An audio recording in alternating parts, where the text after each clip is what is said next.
Welcome to Millions Monthly. Today, we're telling the extraordinary story of Warren Buffett, a man who didn't become one of the world's greatest investors by chasing quick money, living extravagantly, or trying to predict every move of the stock market. He built his fortune through something much simpler: patience, discipline, intelligent decisions, and an almost obsessive understanding of how money grows over time. But Warren Buffett's story didn't begin inside a billion-dollar office. It began in Omaha, Nebraska, during the Great Depression, in a family where business and finance were already part of everyday life. And long before Buffett became known as the Oracle of Omaha, he was simply a curious boy who discovered that money could be earned, saved, invested, and multiplied. Warren Edward Buffett was born on August 30th, 1930, in Omaha, Nebraska. His father, Howard Buffett, was a stockbroker who would later become a U.S. congressman. His mother, Leila Stoll Buffett, helped raise Warren and his sisters in a family that valued education, independence, and hard work. Warren grew up during one of the most difficult economic periods in American history. The Great Depression had changed the way millions of Americans thought about money. Jobs were uncertain, businesses struggled, and families learned the importance of saving whatever they could. For young Warren, however, money wasn't simply something to spend. It became something to understand. Even as a child, Buffett showed an unusual fascination with numbers.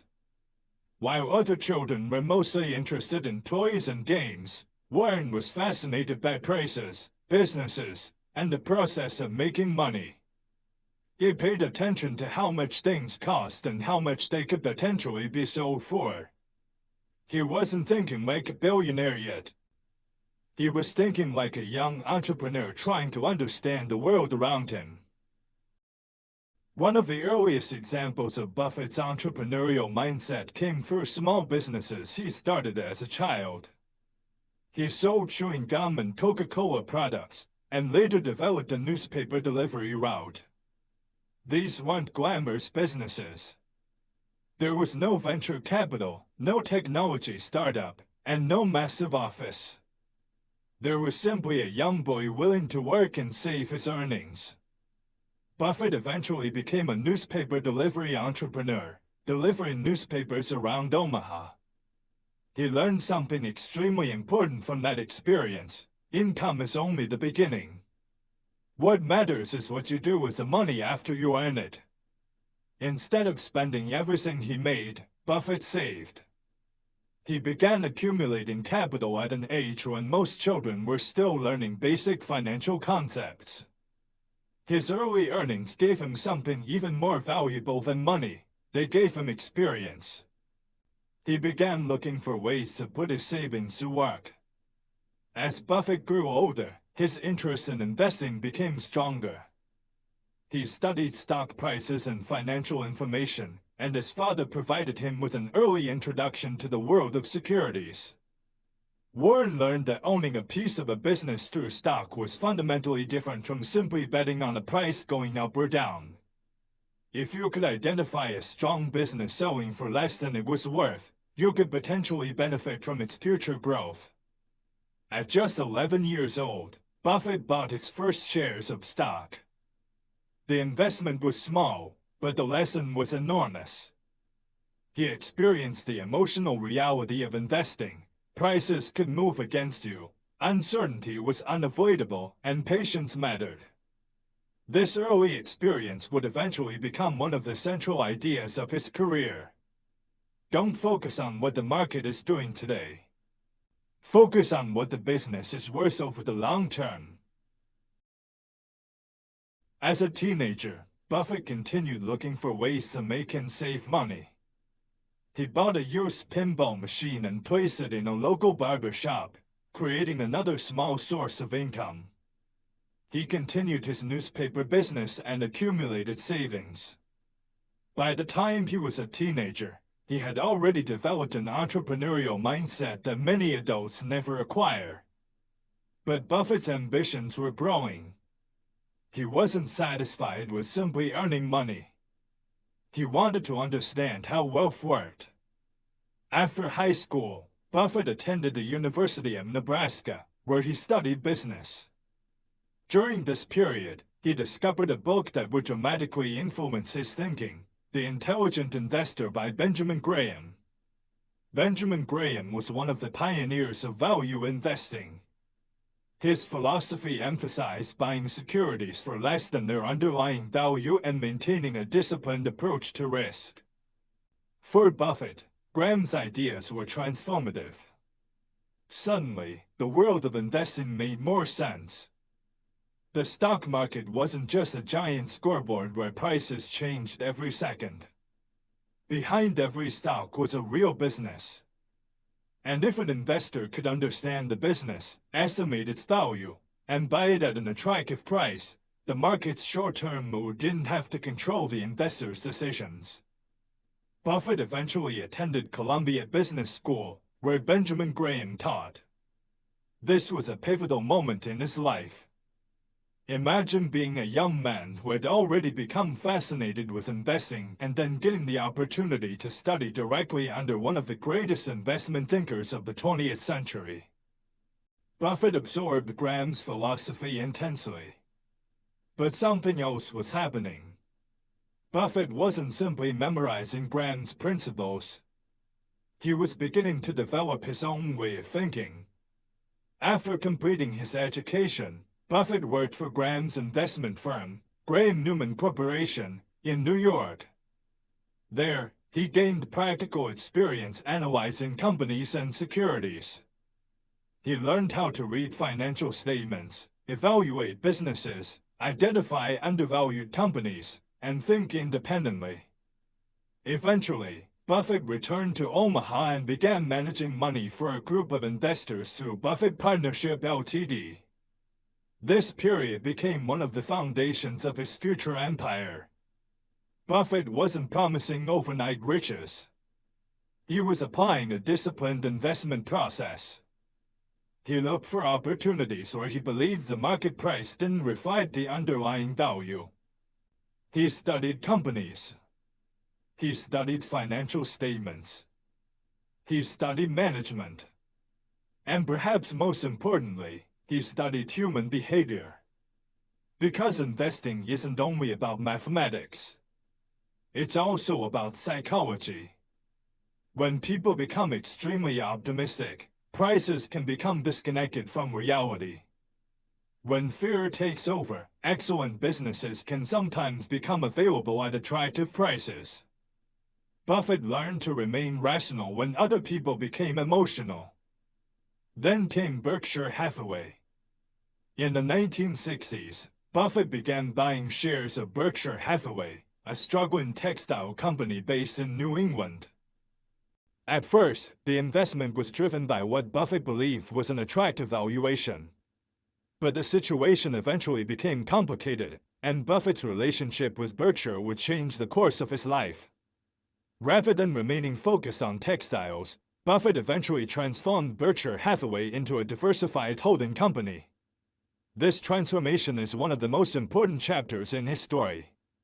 Instead of simply buying stocks and selling them later, Berkshire increasingly became a vehicle through which Buffett could own entire businesses or significant stakes in major companies. Over the decades, Berkshire would build a portfolio that included insurance, transportation, energy, manufacturing, consumer businesses, and major publicly traded investments. Buffett's approach was different from the stereotype of a Wall Street trader. He wasn't trying to make dozens of trades every day. In fact, one of his most important principles was the opposite. Sometimes the smartest investment decision is to do nothing. Buffett understood that compounding works best when money remains invested for long periods. Imagine planting a tree. You don't dig it up every week to see whether it's growing. You water it. You protect it. And you let time do its work. Buffett viewed capital in a similar way. He wanted to own great businesses for long periods and allow their earnings and value to compound. This philosophy helped transform Berkshire Hathaway.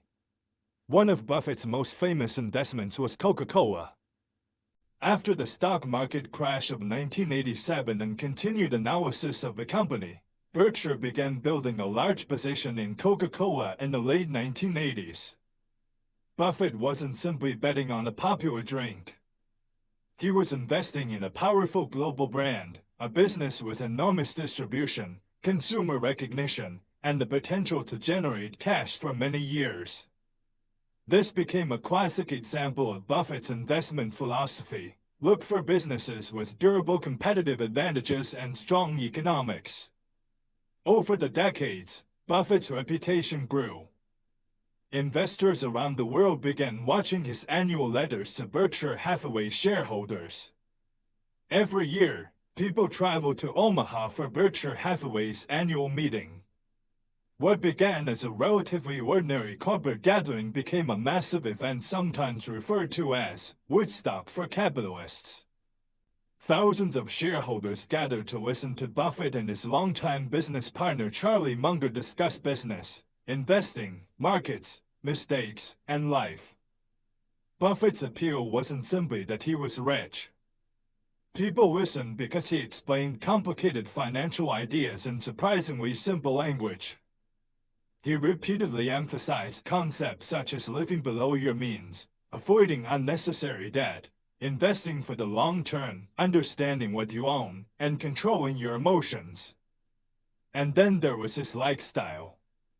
Despite becoming extraordinarily wealthy, Buffett became famous for maintaining a remarkably modest lifestyle compared with many other billionaires. He continued living in Omaha. He became known for his relatively simple personal habits. He wasn't interested in constantly displaying luxury. That doesn't mean Buffett never spent money or that his life was completely ordinary.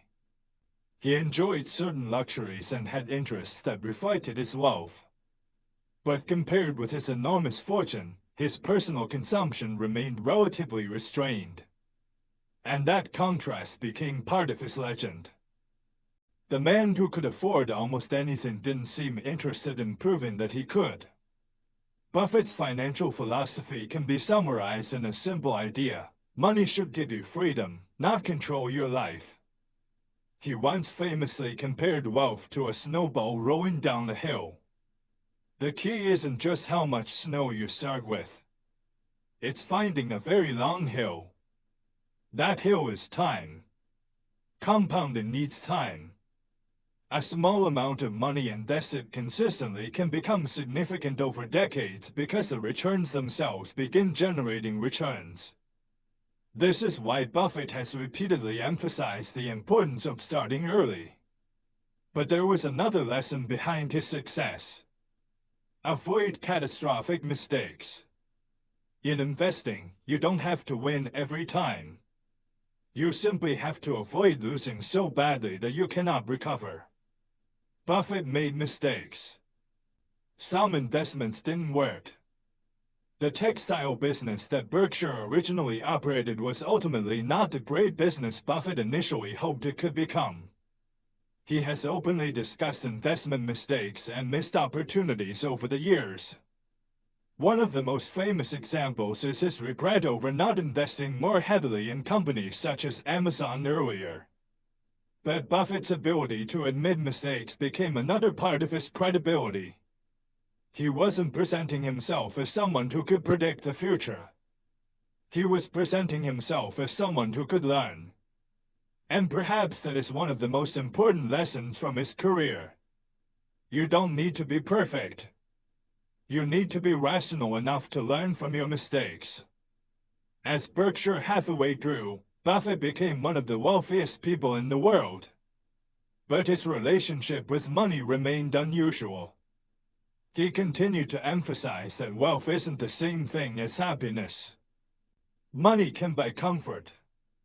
It can buy security. It can buy experiences.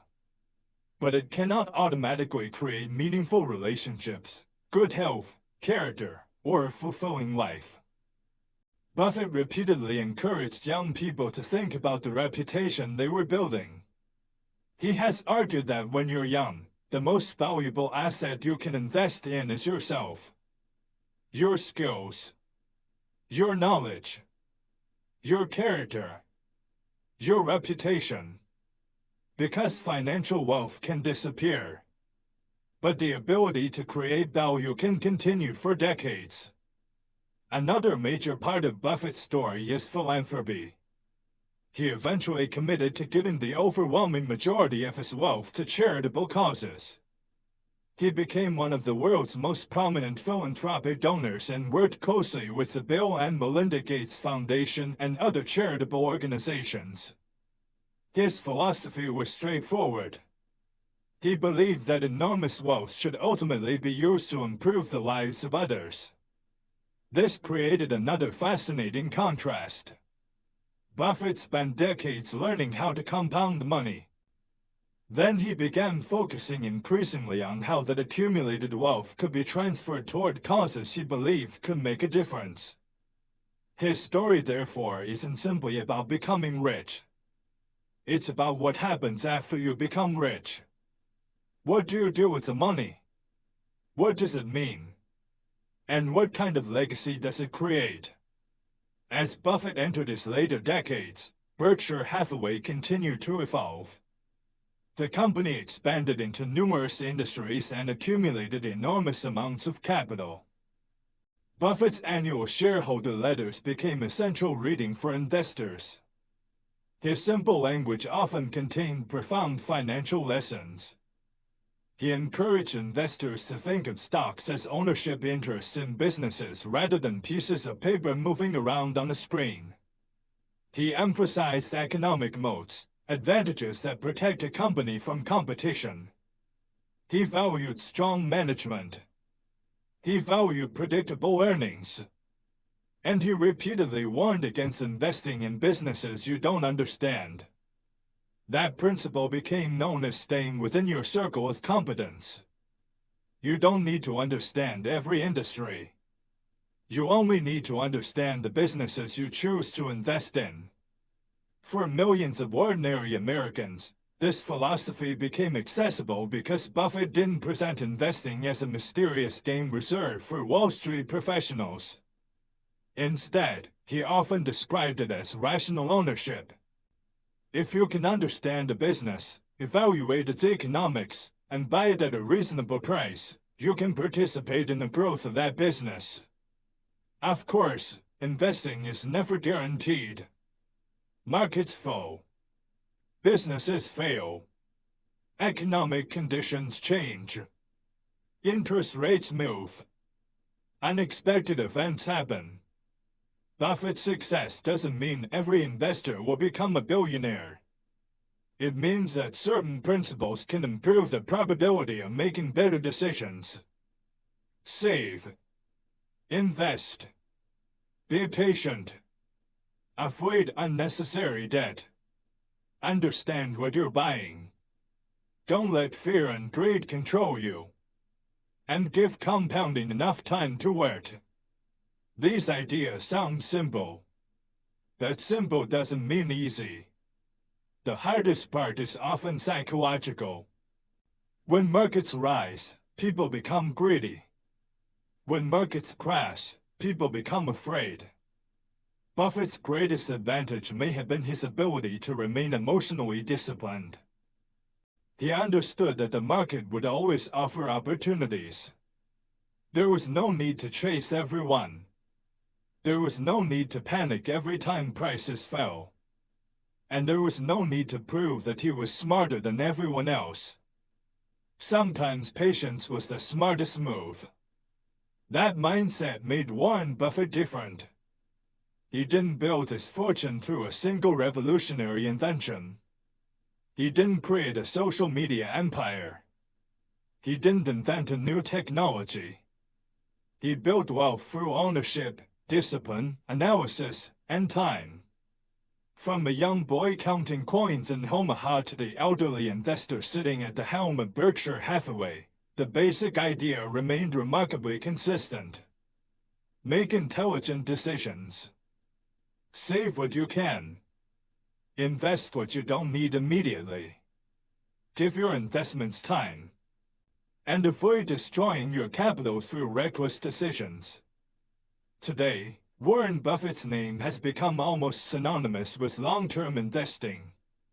His journey has inspired generations of investors, entrepreneurs, business students, and ordinary people trying to understand money. But perhaps the most interesting part of his story is that the fundamental lessons were visible long before he became famous. The child who saved his newspaper earnings became the investor who understood compounding. The student who studied Benjamin Graham became the businessman who built Berkshire Hathaway. The young entrepreneur who learned how to earn $1 became the billionaire who understood that $1 invested intelligently could become many more dollars over time. And the man who accumulated enormous wealth ultimately became one of the world's most prominent philanthropists. That is the real Warren Buffett story. It isn't about getting rich quickly. It's about thinking differently about money. It's about understanding that wealth is often built quietly, gradually, and patiently. It's about recognizing that your financial future can be influenced by thousands of small decisions. The book you read, the skill you learn, the money you save, the investment you make, the debt you avoid, the mistake you learn from, the opportunity you choose not to chase. Over decades, those decisions can compound just like money does. Warren Buffett's greatest lesson may therefore have nothing to do with picking the next winning stock. It may be this: you don't need to get rich overnight. You need to give good decisions enough time to become powerful. And that lesson is available to almost anyone. Whether you're starting with a few dollars or millions, the principles of disciplined financial behavior remain remarkably similar. Earn more. Spend wisely. Save consistently. Invest intelligently. Think long-term. Stay patient. And never underestimate the power of compounding. Warren Buffett began life as a curious boy in Omaha. He became a newspaper entrepreneur, a student of investing, a disciple of Benjamin Graham, a partnership manager, the architect of Berkshire Hathaway, one of the world's most successful investors, and eventually one of its most significant philanthropists. But perhaps his greatest legacy won't be the number attached to his net worth. It will be the ideas he left behind. Ideas that taught ordinary people that investing doesn't have to be complicated. That patience can be an advantage. That character matters. That reputation matters. And that money is ultimately a tool, not the definition of a successful life. This has been Millions Monthly. If Warren Buffett's journey taught us anything, it's that extraordinary wealth can be built through ordinary principles practiced with extraordinary consistency. If you want more deep stories about the world's greatest investors, entrepreneurs, billionaires, and financial minds, subscribe to Millions Monthly and join us for the next story. Because sometimes, the biggest fortunes don't begin with millions. They begin with one small decision to save, one decision to learn, and one decision to think differently. And Warren Buffett made those decisions again and again for decades. That is how the boy from Omaha became the Oracle of Omaha.